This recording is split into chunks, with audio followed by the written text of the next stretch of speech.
Welcome to Results by Design, UX Insights for Business Leaders, the podcast that dives deep into the world of UX design, strategy, and insights. Tune in, take action, and design your way to success. Hi, I'm Craig. And I'm Michael, and we're your hosts for the Results by Design podcast. How are you doing, Craig? I'm doing great, thanks. How are you doing, Mike? Oh, I'm doing really good as well. Man, it is such a nice day here in Seattle, wouldn't you say? I agree. Yeah, especially with all the rain we've been having. Love the sun. Well, okay. Today's topic is something we see all the time. Companies investing in a one-and-done UX project or product design effort where they launch something and then wait months or even years before making the next move. So we're going to talk about why that approach is risky and how continuous improvement and an iterative design lead to better business outcomes. All right, I love this topic. Well, let's start with what we often see. A company brings in a UX or product team. They invest in research, design, development. They launch the product, and then they stop. So no iteration, no follow-up. From your perspective, Michael, why do you think that happens? A few reasons. First, there's the belief that once you've done UX, you're done, like it's a one-time exercise or something. Second, internal teams might not have the structure or resources to support ongoing UX and optimization. And then third, leadership often assumes that the big investment upfront is enough to sustain success over time. Yeah, I think those are spot on. And what ends up happening over time is user expectations shift, the market trends evolve, and competitors adapt faster. Meanwhile, your product starts to feel outdated or doesn't perform as well as it could. And the reality is there's daily care and feeding required to keep your product fresh.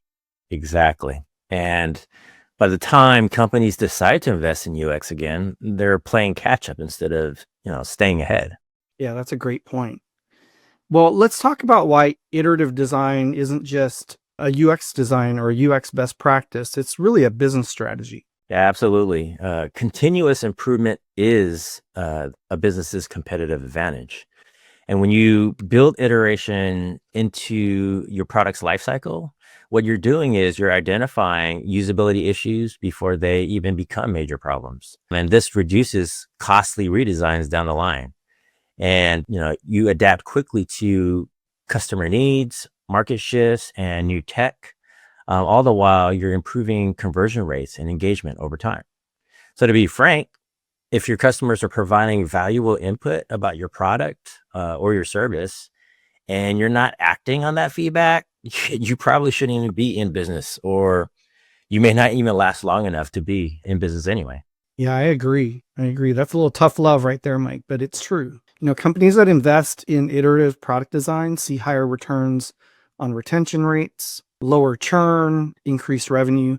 Companies like Amazon, Google, Airbnb, they don't just launch a product and walk away. They're constantly tweaking, testing, and improving.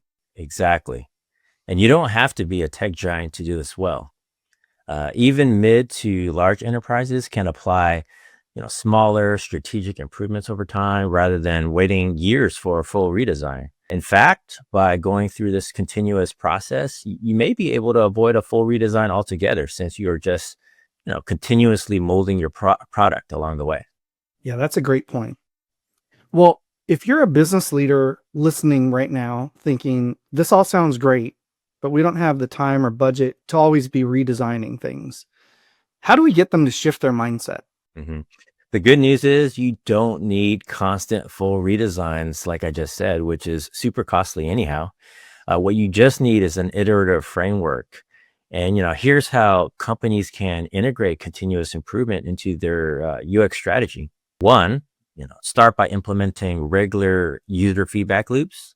And this can be as simple as having monthly user testing, analyzing customer support tickets, or just tracking behavioral analytics if you have that set up.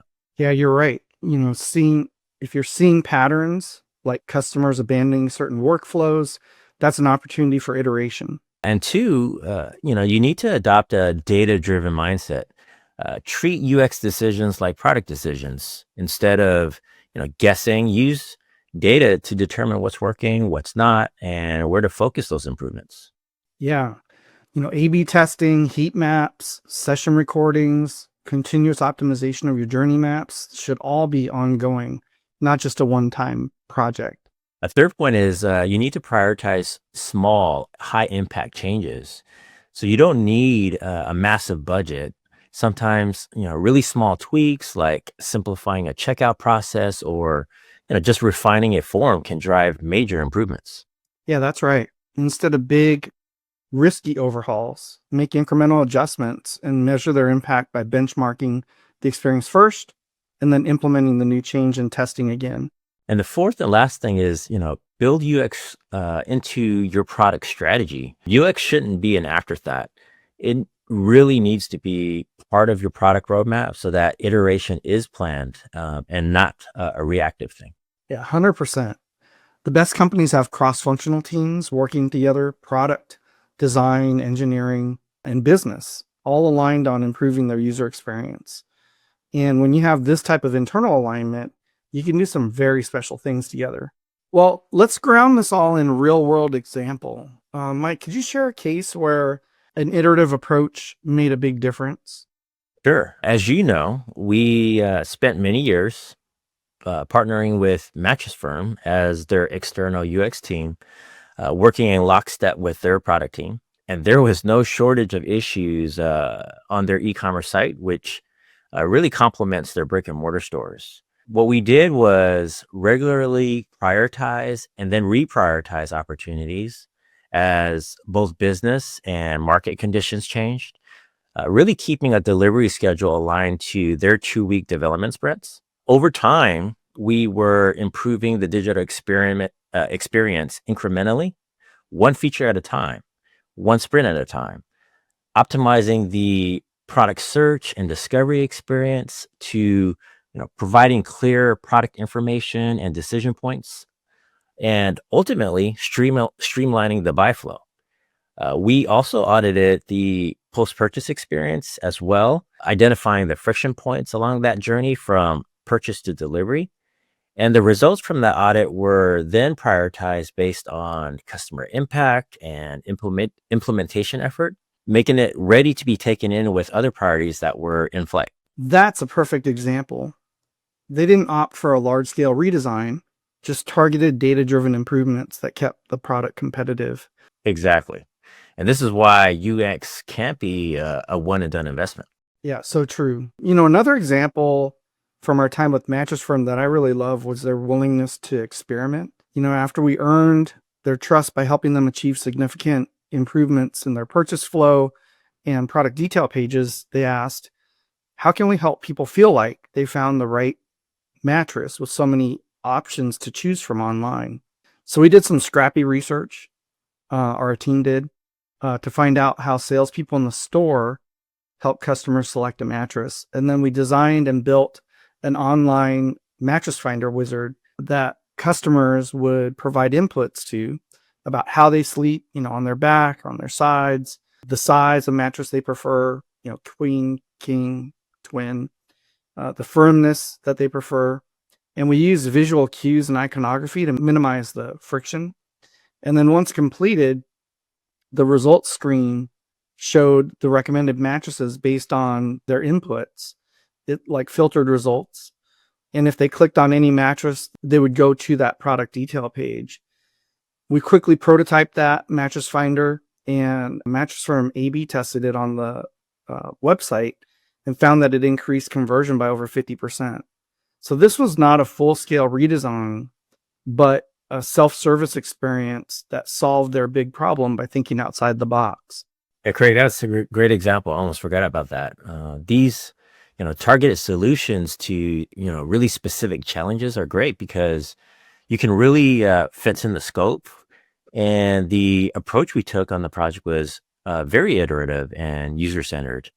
And I remember the team creating a prototype and testing it with customers, learning and iterating throughout the process. And, Mattress Firm was exceptionally good at testing post-launch.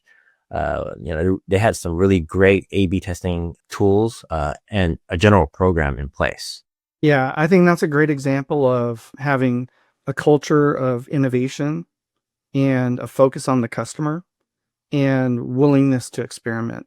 And that all came together for Mattress Firm to create a great result. Let's wrap it up with some key takeaways based on what we've been talking about. First, think of UX as an ongoing process, not a one-time event. Your digital product, your website, they need to be thought of more as a product than a project when you're working on them. Second, you don't have to break the bank. Small strategic tweaks can deliver big results. I often think putting constraints against your experiment help with this. So if you set a budget and you set a goal and then challenge your team to work toward that goal within that budget, I think you'd be surprised with what you could accomplish. Build iteration into your roadmap. Treat UX as a continuous part of your business strategy. Mike, what do you think? 100% agree to all those points. Well, that's it for today's episode. If you enjoyed the conversation, please like and click subscribe. And join us next time as we explore more innovative approaches to enhance your products and services, optimize customer interactions, and ultimately drive success for your organization. Tune in, take action, and design your way to success. We'll see you next time. Thanks for tuning in to Results by Design. If you liked this episode, be sure to like, share, and subscribe to our YouTube channel. We are also playing on all your favorite audio streaming podcast platforms, so stay connected and join us for the next one. Results by Design is brought to you by UpTop. Our mission is to equip business leaders like you with the knowledge and tools needed to leverage UX methods and strategies to achieve tangible business outcomes and create lasting value. Whether you're a seasoned executive or just starting to explore the world of UX, Results by Design is your go-to resource for unlocking the potential of user experience to achieve remarkable results. Tune in, take action, and design your way to success.